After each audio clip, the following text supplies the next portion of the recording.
Ramai orang muda sekarang tengok politik macam satu drama perebutan kuasa. Siapa lawan siapa, siapa tikam siapa, siapa nak jatuhkan siapa.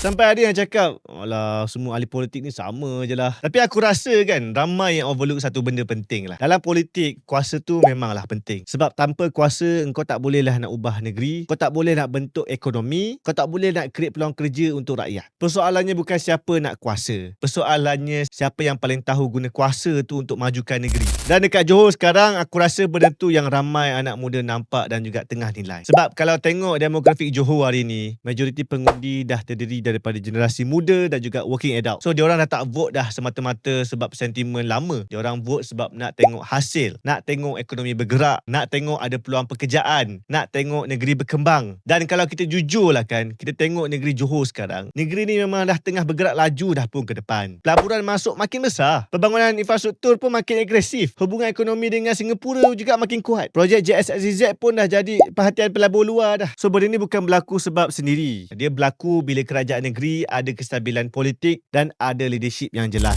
Sebab realitinya pelabur tak sukalah negeri yang asyik gaduh-gaduh pasal politik. Pelabur ni suka negeri yang stabil. Dan dekat situlah sebenarnya ramai anak muda mula nampak kenapa kestabilan tu penting. Sebab bila negeri stabil, ekonomi boleh berjalan dengan baik. Dan bila ekonomi berjalan dengan baik, peluang pekerjaan pun makin bertambah. So bila peluang pekerjaan makin bertambah, anak muda ada masa depan yang sangat baik. Dan sebab itulah aku rasa yang UMNO Barisan Nasional Johor cuba bawa sekarang. Bukan sekadar nak menang pilihan raya, tapi nak tunjukkan yang diorang masih capable untuk uruskan negeri dalam keadaan ekonomi dunia yang makin mencabar. Dan benda ni penting sebab orang muda sekarang bukan nak dengar slogan sangat dah. Diorang nak tengok result. Kalau jalan sesak, diorang marah lah. Kalau susah cari kerja, diorang pun marah. Kalau harga rumah pun tak masuk akal, pun diorang marah. Kalau ekonomi lembab pun, diorang marah. Tapi kalau diorang nampak negeri berkembang, peluang kerja wujud, pelaburan masuk dan pembangunan negeri bergerak, aku rasa trust tu mula akan datang balik lah. Sebab tu lah aku rasa dekat Johor hari ini, ramai sebenarnya yang bukan sekadar tengok parti, diorang tengok siapa yang nampak paling ready untuk lead negeri ni ke next level. For me, dalam politik ni, suka ataupun tidak, like it or not, leadership memang memainkan peranan yang besar.